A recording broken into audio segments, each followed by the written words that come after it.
शिक्षा के जगत में लगातार ऊंचाई के नए आयामों तक पहुंचने वाला Ram Singh group of institute के मैनेजर हमारे साथ मौजूद हैं। उनसे हम जानने का प्रयास करेंगे, क्योंकि लगातार नई शिक्षा पद्धति भी लागू हुई सर।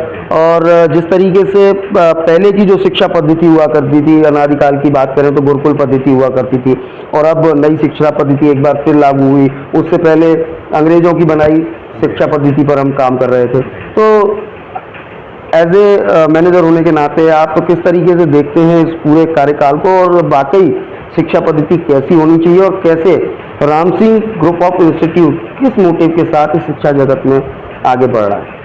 देखिए, Ram Singh college, Ram Singh group of institution हमने 2005 में शुरुआत की थी एक महाविद्यालय से, और हमने शिक्षा के क्षेत्र में बहुत ही अच्छी एजुकेशन देने की कोशिश की है। जो रियलिटी में जो एजुकेशन होती है उसी को हमने दिया है।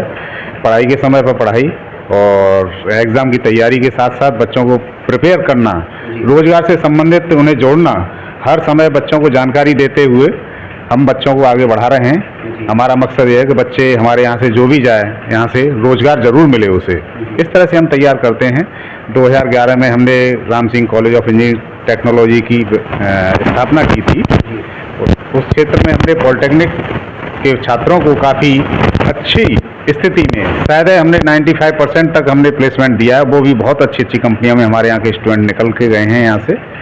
उसके बाद हमने 2018 में Ram Singh college of pharmacy का स्थापना किया, और हमारे यहाँ पे फार्मेसी का भी बहुत अच्छा रिजल्ट, और हमारे यहाँ के जो बच्चे भी जो निकल के जा रहे हैं बहुत अच्छी कंपनियों में और बहुत अच्छे रोजगार प्राप्त कर रहे हैं। हमारा मकसद एजुकेशन देने का यही है कि अच्छी से अच्छी नौकरी मिले बच्चों को, और अच्छा से अच्छा व्यवसाय करें। बच्चों को पूरी तरह से तैयार कर देते हैं रोजगार से जोड़ने के लिए, यानी कि अच्छे से अच्छे, जिससे हमारा भी नाम होता है। वैसे तो हमें बच्चों से कुछ नहीं चाहिए, हमारा बस यही है कि बच्चे हमारे यहाँ के अच्छे निकलते हैं तो Ram Singh group of institution का नाम रोशन हो रहा है, हमें इसी से खुशी मिलती है।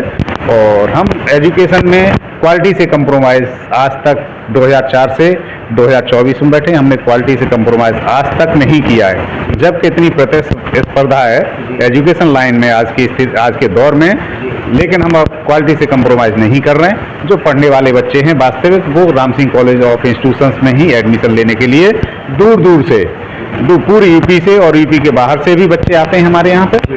वो आज यहाँ पे इसीलिए आते हैं कि वास्तविक यहाँ पे पढ़ाई हो रही है और अच्छा रोजगार प्राप्त कर रहे हैं, अच्छी जॉब मिल रही है उन्हें। इस 10 साल के सफर में वो कौन सी कठिनाइयां रहीं जिनका सामना इस इंस्टीट्यूट ने किया, और सरकार से क्या एक्सपेक्टेशन, संस्थान आपके जैसे तमाम वो संस्थान क्या एक्सपेक्टेशन रखते हैं, और किस हद तक अब तक मिला है और मिलना चाहिए, कितना फर्क है अब तक? आज की हमने 10 साल में जो पिछले साल से प्रतिस्पर्धा रही है, हमें प्राइवेट यूनिवर्सिटी से बहुत स्पर्धा रही है। प्राइवेट यूनिवर्सिटियों ने हमें, मैं कहना भी चाहूँगा सरकार से, प्राइवेट यूनिवर्सिटियों को जितनी आपने लिबर्टी दे रखी है वो लिबर्टी से हम लोगों पर बहुत बड़ा फर्क पड़ रहा है। हम जैसे कॉलेज पीछे पिछड़ते जा रहे हैं, क्योंकि आजकल जो प्राइवेट यूनिवर्सिटी जो एजुकेशन दे रही हैं वो केवल एक नाम मात्र की डिग्री प्राप्त करके दे रही है, और बच्चा उसकी तरह बहुत आकर्षित हो रहा है, और मोस्टली बच्चा उधर ही जाता है। और पढ़ने वाले बच्चे तो इधर ही आ रहे हैं, लेकिन फिर भी हमें बहुत बड़ी स्पर्धा प्राइवेट यूनिवर्सिटी से मिल रही है, और लगातार सरकार प्राइवेट यूनिवर्सिटी को बढ़ावा दे रही है, लेकिन मुझे तो ठीक नहीं लग रहा है ये, जिससे कि जो अच्छे अच्छे संस्थान है वो बिगड़ते जा रहे हैं। आज हमारा तो खैर प्राइवेट सेल्फ फाइनेंस कॉलेज है, जो अच्छे सरकारी कॉलेज है उसमें भी एडमिशन की दिक्कत आ रही है प्राइवेट यूनिवर्सिटी की वजह से, क्योंकि वहाँ पे पढ़ाई के साथ साथ पढ़ाई तो है नहीं सर वहाँ पे।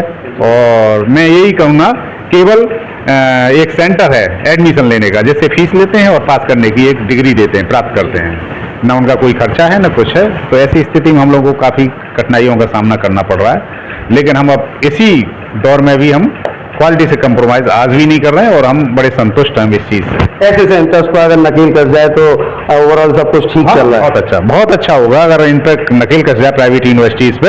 यही नहीं पता कि कितने स्टूडेंट हैं, उनके यहाँ बैठाने की जगह नहीं है। अगर पूरे स्टूडेंट को बैठा दें तो पूरी जितनी भी यूनिवर्सिटी के नाम पे जमीन होगी उसमें पूरी जमीन में भी नहीं बैठा सकते, इतने स्टूडेंट ले रखे हैं, लेकिन कुछ नहीं है, एक भी स्टूडेंट नहीं मिलता, ना कोई पढ़ाई होती है, ना क्लास लगती है, ना कुछ नहीं है। लेकिन हम आज के दौर में हम अपने क्वालिटी से कंप्रोमाइज़ नहीं करेंगे कभी भी।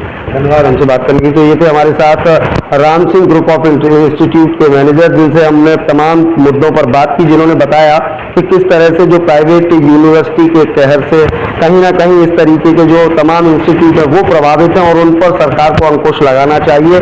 और कहीं ना कहीं अब फिलहाल के मौजूदा परिदृश्य को देखें, नई शिक्षा पद्धति के लागू होने के बाद की बात देखें, तो लगातार शिक्षा के क्षेत्र में Ram Singh group of institute अपनी ऊंचाइयों के चरम पर है। फिलहाल इस खास इंटरव्यू में इतना ही। अपने सहयोगी मयंक शर्मा के साथ मैं देवाशीष शर्मा, भारत 24 के लिए एक विशेष संवाद।